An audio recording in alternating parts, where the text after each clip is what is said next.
It's the Opperman Report. Join digital forensic investigator and PI Ed Opperman for an in-depth discussion of conspiracy theories, strategy of New World Order resistance, high-profile court cases in the news, and interviews with expert guests and authors on these topics and more. It's the Opperman Report. And now, here is investigator Ed Opperman. Okay, welcome to the Opperman Report. I'm your host, private investigator Ed Opperman. You can find me at Opperman Investigations and Digital Forensic Consulting at my website, emailrevealer.com, or you can just email me directly at oppermaninvestigations@gmail.com. If you like our show, be sure and check out our Patreon. We put up 8 hours of new content of Patreon each month, but also, too, the shows you hear on Monday to Friday on AM/FM radio, we put those shows up there, too, ad-free. We cut out the ads. As a matter of fact, we have a really big interview going up there with Brace Belden from TrueAnon. It's already getting a lot of reaction. But our archives are always free. You go to Spreaker.com, you get our shows over there, and there's a chat room, and there's an email notification whenever we put up new content. Now, we got an excellent guest today. Okay, his guest is Aaron J. Leonard. You can find him at his website, aaronleonard.net, and he's the author of several books along the same theme. The Folk Singers and the Bureau, the FBI, the Folk Artists, and the Suppression of the Communist Party, USA to 1939 to 1956. Another one is Heavy Radicals, the FBI Secret War on America's Maoists, the Revolutionary Union and the Revolutionary Communist Party. And a third one is Threat of the First Magnitude, FBI Counterintelligence and Infiltration from the Communist Party to the Revolutionary Union. And there's another one, too, the Folk Singers. Did I mention that one already? I think I did. Yeah. Yep, you did. So, Mr. Aaron J. Leonard, tell us about yourself. Who is Aaron J. Leonard? Oh, yeah. Well, first, thanks for having me. Thank you. It's good to meet and talk. I'm a writer and historian living out here in Los Angeles County, sunny L.A. You know, I'm decamped from living for several decades in Brooklyn. So, you know, kind of enjoying soaking up the sun. But I was a lifelong radical and kind of moved on, you know, a decade or so ago and sought to examine some of the organizations, you know, I had worked with, particularly the Revolutionary Communist Party. I mean, they're still around, but nothing like, you know, what they had been, you know, at their inception. So in looking at them and digging into their history, I started to come across, you know, mountains of documents from the FBI. It's kind of one of the biggest underreported FBI domestic security investigations from the late 60s, early 70s. I mean, it didn't come out in the Church Committee period because it was still ongoing. Anyway, looking at that, I discovered a lot of FBI files, and along with my colleague Connor Gallagher, we compiled enough information to write 2 books, you know, one on the group itself and the second on informants who had penetrated the top levels of groups like the Communist Party, the Socialist Workers' Party, you know, the Revolutionary Union. So, you know, having those 2 books under my belt, I wanted to change it up a little bit. And write about music. You know, the original idea was write about repression and 60s music, but I couldn't quite get the data back then. But I landed on all this information from the FBI files on the folk singers of the 40s and 50s, people like Woody Guthrie, Burl Ives, Pete Seeger, Bess Lomax. So, you know, it kind of brings us up to date of the book and where I am right now. Of course, now I'm returning to this music book on the 60s, but maybe more on that later. Let me ask you a quick question. If the FBI were so intense on surveilling American citizens, and that they would go to the length of infiltrating folk singers and spying on folk singers and trying to manipulate folk singers, do you believe that they really can't get a grip on these Proud Boys and these 1%ers and all these 3%ers guys? You know, of course they can, right? And, yeah. I mean, they probably know a lot more than what we know now. I guess my initial reaction as you were asking the question is, you know, I think people have a lot of trust in government, as skeptical as people can be. But the reality is like every country in the world has a secret police, and that's true for the United States as well. You don't survive and exist as a major power and force in the world unless you have a secret police who's looking at things like political dissent that could actually, if not challenge the ruling authority, could really destabilize it. And if you look at the FBI as a political police, it's much clearer who they are and what they do and why they do it. And, the conflict with groups. So the Proud Boys, it's just a very peculiar array, because not only are these, right-wing dissidents, they actually have connections with the very highest political authorities. So it makes it a lot more, nuanced and prickly as to how to go after that, or how to not so much go after it, but how to relate to that, if I could use that word. Yeah, but I guess also too, because the Proud Boys are capitalist, and that seems to be what they're enforcing most strictly. Yeah, I mean, the January 6th thing was a certain crossing a line. A lot of what they had been doing up to then was, there was kind of a looking the other way by a lot of law enforcement and the Justice Department.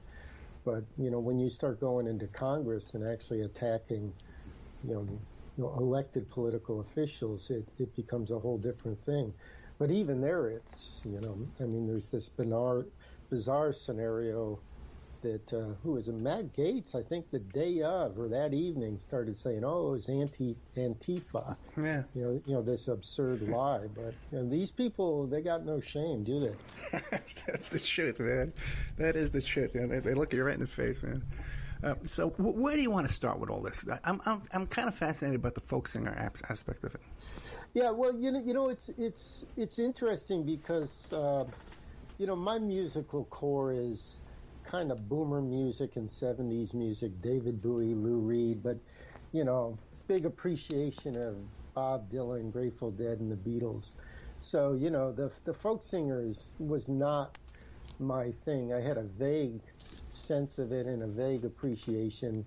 I made the mistake once of talking to a class on this subject and saying, well, Pete Seeger was never really my favorite, and people were, oh boy, oof, they were upset. I mean, I've actually come to appreciate Pete Seeger a lot more.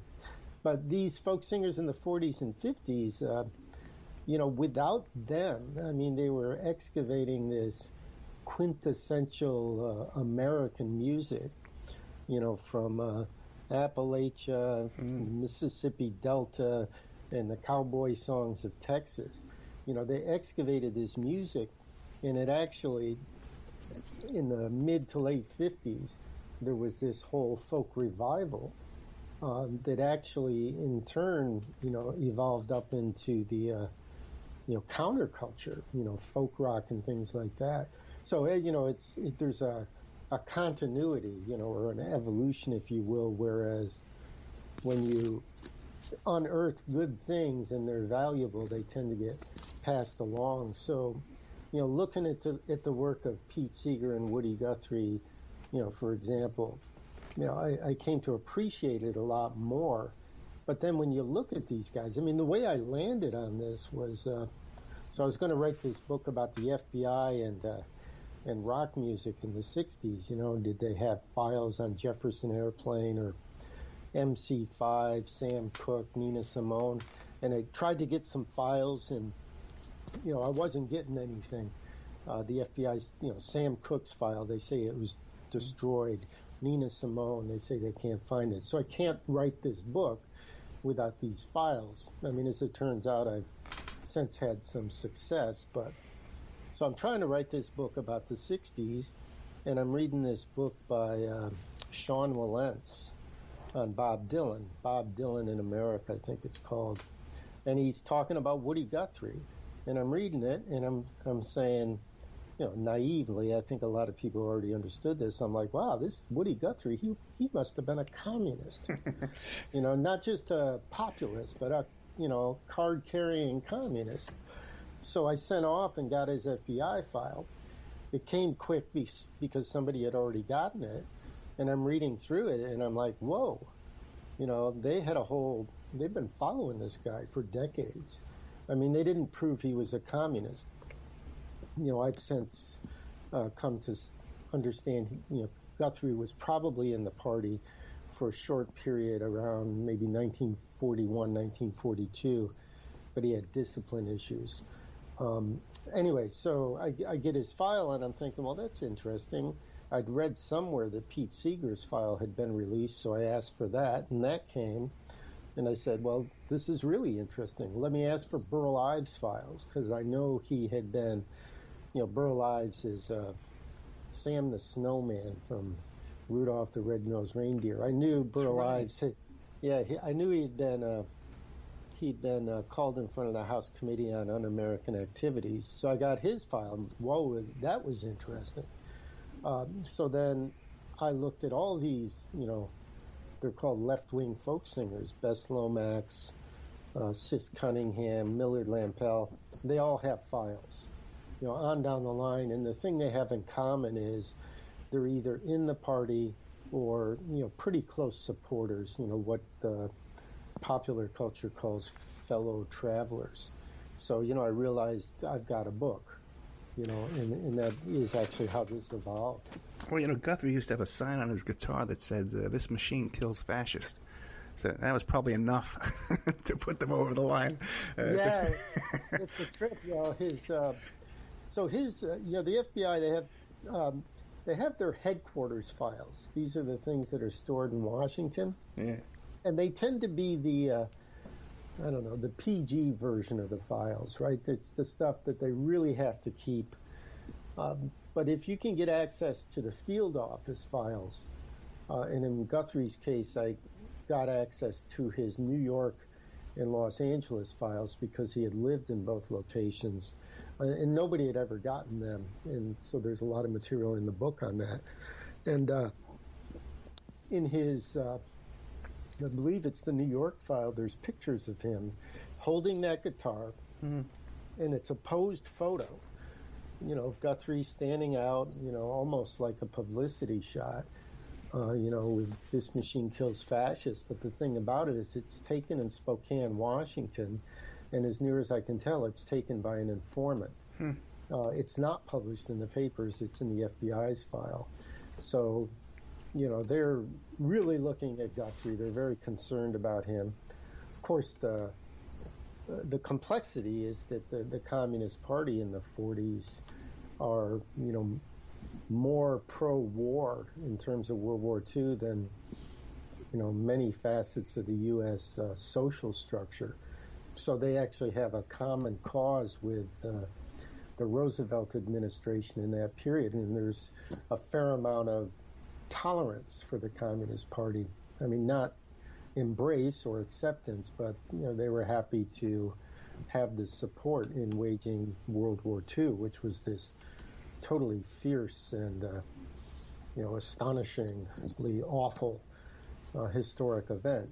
But the CP ended up on the side of the U.S., the Allies, because they were in coalition with the Soviet Union. Of course, that all came to an abrupt end in 1946-47 when the Cold War began. Did you ever pull your own FBI file? I asked them, and they said, we don't have anything. And I was hurt, I felt like, well, what am I, chicken liver or something, Well, don't get too disappointed, because I asked for mine. And they said they didn't have one, and they arrested me. Okay, so they had to have something out there, but they said they had nothing. Well, it's funny because I read James Comey's book, okay, or at least I read major parts of it, and I was actually struck by how superficial his understanding of Hoover's FBI was.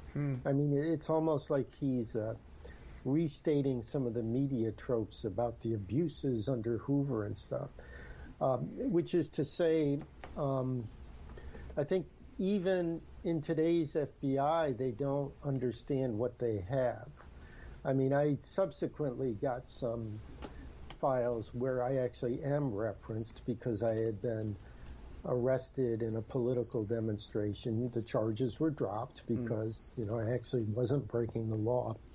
But they had followed up, and they had gone to where I was living, and they had checked in with their local contacts. So I am actually in there, and I suspect, there's got to be more there. So there may be more on you. But my point is the FBI, wasn't it a couple of years ago there was a whole scandal about they had spent $1 million or something on a new database, which was a total failure? I mean, it's, these government administrations are in many ways not as sophisticated as private companies. And I'm not saying now that the FBI, doesn't have some sophisticated technology. I suspect they've probably improved, but there could be a number of reasons why, certain things fall through the cracks. But, in the case of the folk singers, most of these files really get going after this informant, Harvey Matuso, shows up. Matuso is, he's a young guy. He's coming out of the Army. He joins this group called People's Songs in the late 40s, which was supposed to be a national aggregation of groups popularizing, workers' songs, union music, community, engagement, social justice. So Matuso joins this group in New York. Pete Seeger had started it. And Matuso ends up getting alienated from the Communist Party because they're conducting this internal, it's kind of a purge. It's called a white chauvinism movement, where the Communist Party is concerned that their organization is full of white chauvinists, racist, essentially. It is very destructive. They ended up kicking out hundreds of people and marginalizing people, and this was all when the party itself was under attack by the U.S. government. So it's like, the worst possible conditions. But Matuso, who's a white guy, he's living up in Harlem. His girlfriend is an African-American woman working for the Amsterdam News, but it appears he becomes a target of this white chauvinism campaign because he has a job as a bill collector. And they say, well, that's racist. You're preying on Puerto Rican and black people. I mean, being a bill collector it's not a kind of job I would ever want. But Matuso had been a rising star, and suddenly he's under criticism, and he goes to the FBI and offers his services. So he becomes an informant for them for a year, and then he's kicked out of the group altogether, and then the FBI drops him as an agent. But the reason this all ties in is once he's out of the party and out of the FBI informing, he goes in front of the House Committee on Un-American Activities, and he names Pete Seeger, Lee Hays, this singer from the group The Weaver. He names Woody Guthrie. He names Josh White, the blues singer. He names everybody. And suddenly subpoenas start happening for a lot of these folk singers. So the FBI didn't, they were following some of these people like Seeger and Guthrie, but some of these people hadn't been so pronounced on their radar. So it's not my view that the FBI even then or today is omnipotent, but they're also not stupid. And they do, follow, the information that's in front of them, and sometimes it just lands in their lap. And you're saying that this gentleman approached the FBI, they didn't approach him? Yeah, it sounds like he was really alienated. Okay. And that, this is a problem. When you read about informers, it's people, because the disenchanted are oftentimes the most dangerous. There's this character, Morris Childs, right?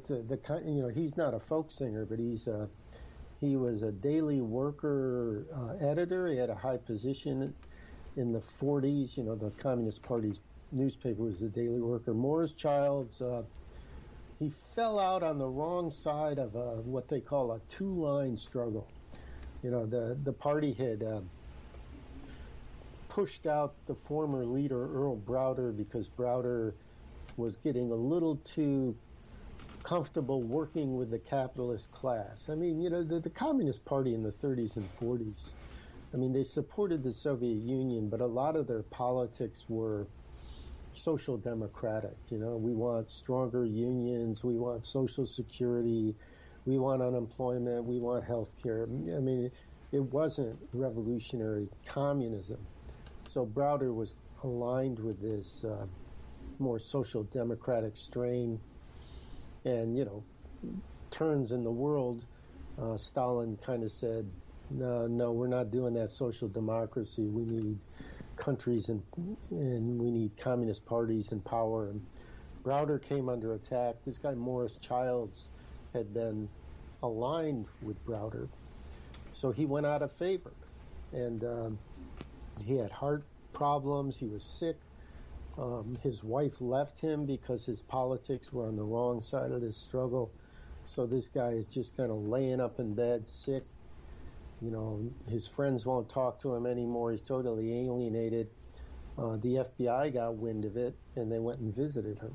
Mm-hmm. And they paid for his health care at the Mayo Clinic, and they had long conversations. Childs is Jewish, so they have long conversations about the anti-Semitism prevalent, you know, in Stalin's Russia, and the purges, and they recruit him. And Morris Childs is in the Communist Party, and he's an FBI informant from like 1952 until almost 1980. He ends up being Gus Hall, who was the leader of the party's bag man, going back and forth to the Soviet Union, you know, picking up money to fund the Communist Party in the U.S. So it's not a good idea. You know, not that I'm offering anybody advice, but you know, don't alienate people like that. Right? You know, it'll come back to haunt you. Now, how would you describe your political leanings today?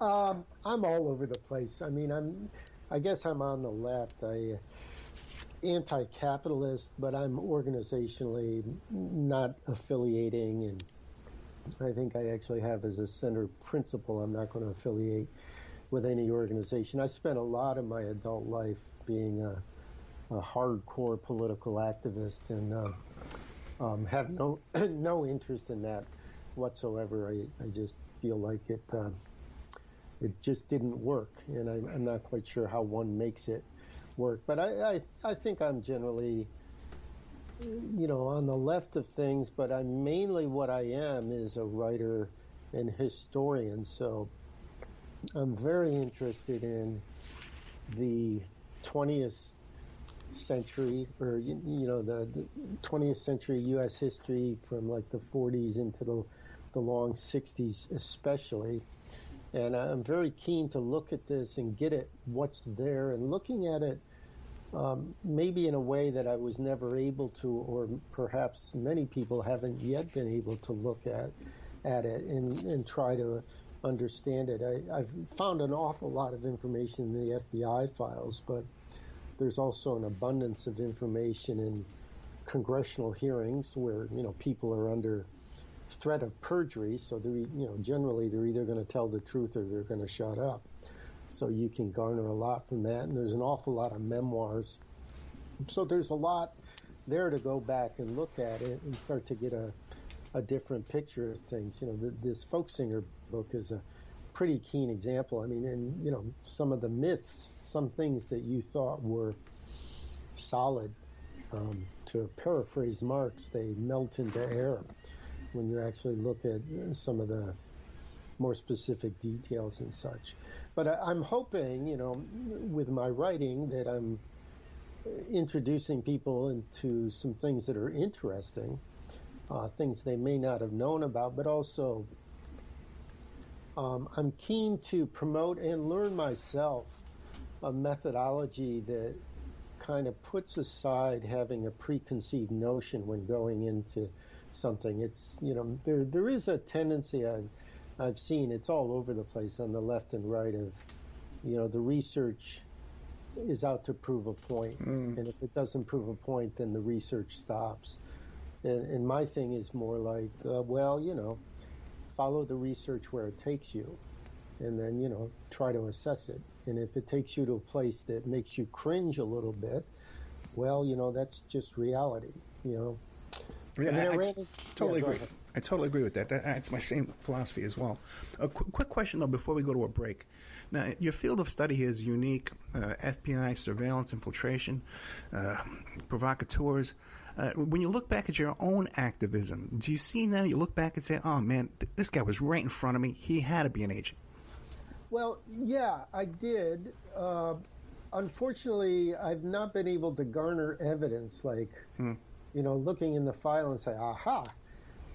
Saying that, though, especially with the Revolutionary Union, Revolutionary Communist Party, we did discover some remarkable evidence of informants at the very top of this group when it was forming. I mean, it is my view that that group, and probably most groups, it's kind of a currency like, the FBI infiltrated and they destroyed this group and the FBI did this. And I don't really hold to that. I feel like it's a dynamic and it's a relationship. Like the Revolutionary Union had an informant, like in 1972, sitting on their secretariat. I mean, we don't have his informant filed. The FBI says they destroyed the file on this person. So we don't have 100% proof in the way of some files that have been released that this guy was an informant, but we have a overwhelming evidentiary trail that this guy was, giving information to the FBI. He was sitting on the secretariat of this group, which composed of 4 people who ran the day-to-day operations. And it was through our research, through a lot of pulling on strings, that we came to this conclusion. We actually discovered, I don't know if we have time for it right this second, but the FBI actually created this phony Maoist group in 1962-63, composed of about 6 informers who pretended they were a Maoist group operating in the pro-Soviet Communist Party as a way of disrupting it. And then they went on to use that to establish bona fides for informers. This guy who got to the head of the RU claimed he was part of this. It was called the Ad Hoc Committee for a Marxist-Leninist Party. It's a totally made-up thing by the FBI. I mean, we got the memos to prove it. The FBI is commending the agent who created it, Herb Stalling, saying, out of his own imagination, he created the Ad Hoc Committee for, it was like right out of Austin Powers when he's going through security and saying the penis enlarger isn't his, and then there's the book, this penis enlarger is mine. Anyway, Austin Powers, brilliant. Yeah. I always suspected the New Alliance Party was sort of a constructed group. Well, I can't speak to them, and they're sketchy in my memory. Yeah. So I guess I'm going to hold my tongue and maybe go Google that. Yeah. Well, because Lenora Fulani wound up being vice presidential candidate with Pat Buchanan. Oh, that's pretty awful. How does that happen? Anyway, well, Al Sharpton was an informant too for, I think, organized crime with the FBI or something. I mean, it actually happened. Yeah, we just did a whole show about that yesterday with Casey Gain McGalla, who wrote the book, The Secret CIA War in Jamaica. And he's convinced now as well, although we don't have a smoking gun, that Sharpton was also CIA. And the guy from the Rampart, Winkler, I forget his name, Hinkle. Wow. Okay. He said it too. He said it years ago during the Tawana Brawley thing that Sharpton was CIA. But I'm going to throw you a curveball because I didn't mention this to you before, but your course of study here is FBI infiltration and surveillance. Have you run across any foreign intelligence meddling in leftist politics? Well, I have obviously in reading and stuff. It's not my field of research, but the big element in the first book, Heavy Radicals, about America's Maoists is, the relationship with, Maoist China. The person who was essential in the formation of this largest Maoist group in the United States was this person labeled Bergman, who had lived in China. Him and his wife, Vicky Garvin, African-American woman, both of those were veterans of the Communist Party USA, but when Khrushchev denounced Stalin, they became alienated. They ended up moving to China. China was looking for foreign teachers and foreign experts because they'd had this rift with the Soviet Union, and China was also very encouraging of beginning new communist parties that were more Maoistically inclined, if that's actually a word. So Bergman came back to the U.S., and the FBI considered him, in their language, a Chi-Com operative, a Chinese communist.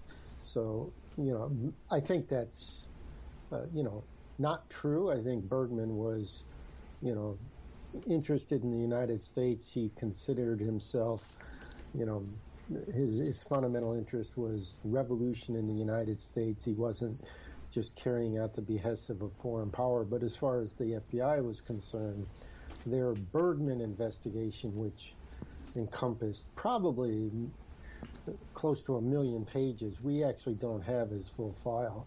Wow. As far as they were concerned, there was an element of him being a foreign agent.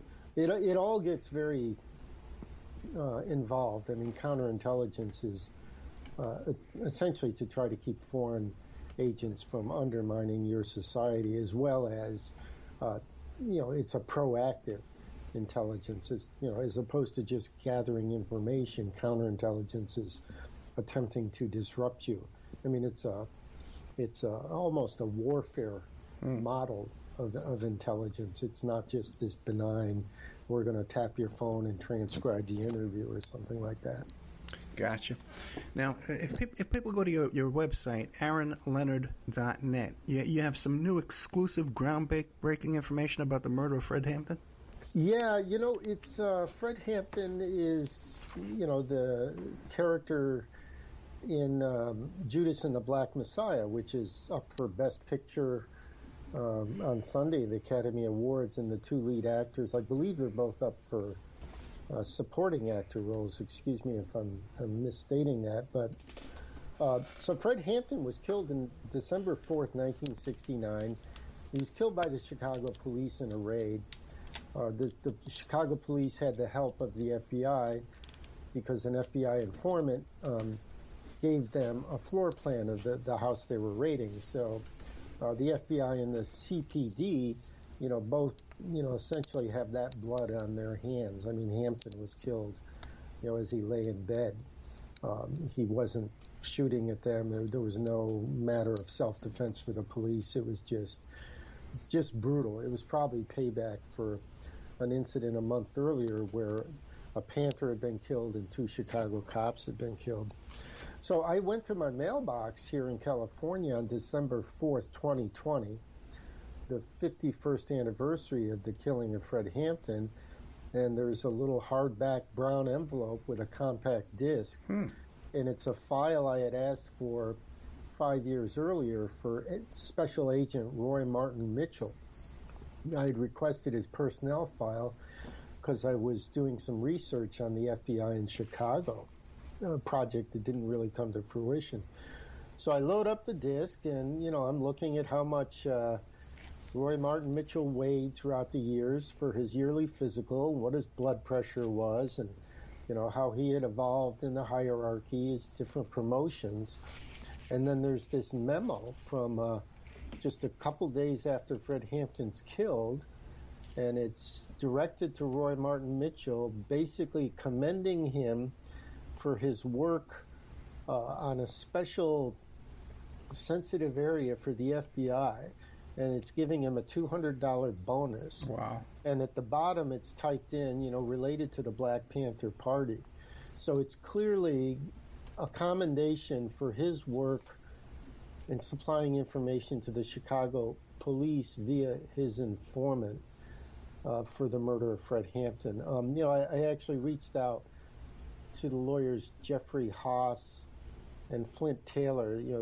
These two guys did remarkable work in the 70s, bringing a civil suit. I think it's a civil suit against Chicago and the FBI for the murder of Fred Hampton, and they were trying to prove FBI culpability. And when they saw this memo, they were like, "Oh Jesus! If we had had this, it would have made a major impact on what." They ended up winning the case, but this totally reinforced it. It's signed by J. Edgar Hoover. Yeah. And it's, to Roy Martin Mitchell, and it's like job well done, essentially. It doesn't say job well done in the killing of Fred Hampton. It's a little bit more cleverly written than that. So, I got that, and Connor Gallagher's a writing colleague of mine. We dug back into the whole Hampton case, and we produced two major research pieces for Jacobin magazine. I believe it's jacobin.com. You can find it, but you go to my website, it's linked, and we look into the FBI campaign, the FBI effort against Fred Hampton. Some of the new stuff we discovered and some of the old stuff that maybe has kind of flown past people. And then we did a follow-up because I got the second batch of documents on Roy Martin Mitchell's personnel file a couple weeks after the first. And also, as a result of the JFK, Congress demanded any documents relating to the JFK assassination be released. So in the last 4 or 5 years, a whole bunch of stuff has been put online that is tangentially related to the JFK stuff.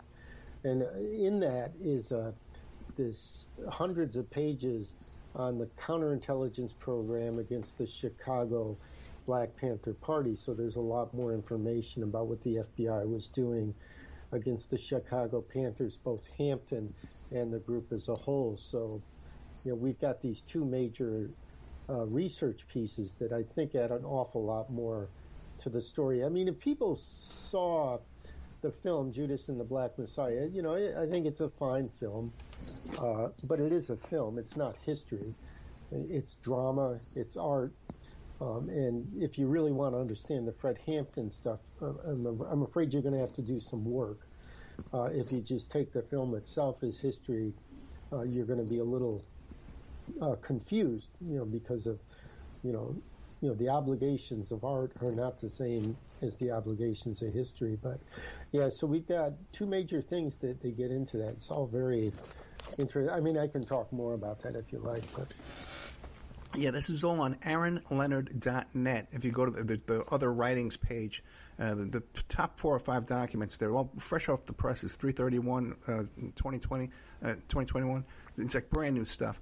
I'm curious, what do you have here on Coretta Scott King, though? Oh, her file was released some time ago. So the FBI had obviously, we know that the FBI wiretapped Martin Luther King. They were very concerned that his top aide, Stanley Levinson, was a concealed communist. The reason they thought this guy, Stanley Levinson, was a concealed communist is because this person I mentioned earlier, Morris Childs, him and his brother, Jack Childs, were FBI informants in the Communist Party when King was most active in the early 60s. And I believe it was Jack Childs was telling the FBI that Levinson was a concealed communist. It's a lot of detail and some of it's arcane, but that was the basis for signing a wiretap on Martin Luther King, is that this informant Jack Childs said, he's got this communist working with him. And most people kind of miss the fact that the person who signed the warrant, do you know this? Do you know who I mean, it's Bobby Kennedy. Yeah. Warrant, I did right? know that. Yeah. Yeah. The Kennedy weren't as nice as people think. They were involved in a lot of that stuff too with McCarthy and stuff. Yeah, I mean, Bobby Kennedy's first daughter. Yeah. Her godfather was Joe McCarthy. Right? I mean, Bobby Kennedy's hardcore anti-communist before that. I mean, I think he might have had by the time he was running for president in '68, I suspect he had changed his outlook on some things. He'd had a wrenching, experience. Anyway, so Coretta Scott King is kind of coming under their purview because once her husband had been brutally murdered, assassinated, Stanley Levinson and her were still talking. So this suspected concealed communist was still in touch with Coretta King. So the FBI file on her remained open.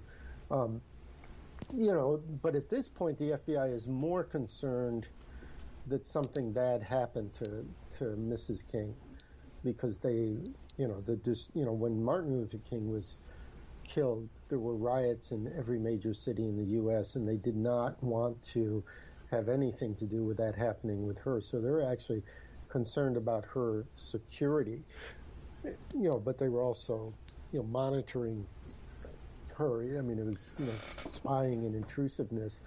And then later on in the file, she's getting this awful mail from these just the most vile racist, and they're investigating that too.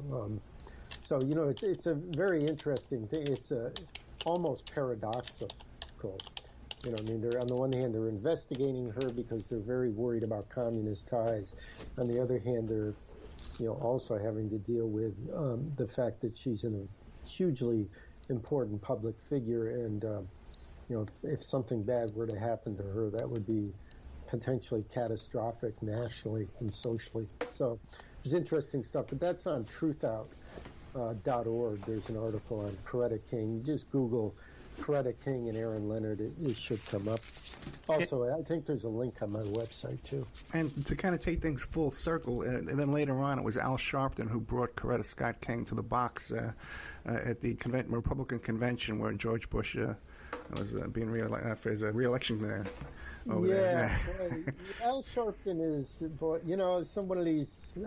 I used to be kind of up on. I lived in New York, and during the huge days of rage in '88, '89, there were these awful racial killings of this young black man, Yusef Hawkins, by white racists. There was a Howard Beach killing, and Sharpton's in the center. And Sharpton is not a simple character. I mean, he's kind of always been there when these families are grieving, and he's, genuinely empathetic and kind of helps spotlight the thing. But then there are things about his past that are, very curious. Did you look into his files? No, I haven't. I just remember reading Newsday at the time when they were talking. I was reading that, and I was also reading how Rudy Giuliani and Al D'Amato were trying to buy crack in Washington Heights. It's because you got to have fun when you read the newspapers. You know what I mean? Aaron, J Leonard, we're out of time. In 2 minutes, what do you want to leave us with? Oh, just go to the website. If you're curious about the evolution of music, up to today, the folk singers in the Bureau is a good place to get grounded. I hope I'm telling an entertaining story. I try to write a book that I'd want to read, and I'm not all that patient with dry historical writing. So read it and tell me if I'm wrong. But pick that up. That's what I would leave you with. Yeah, send him some feedback to his website there, AaronLeonard.net. And you're on Twitter too, right? It's LeonAAO1. Thank you so much, Mr. Aaron J. Leonard. Good night. Okay, thanks for having me on. Thank you.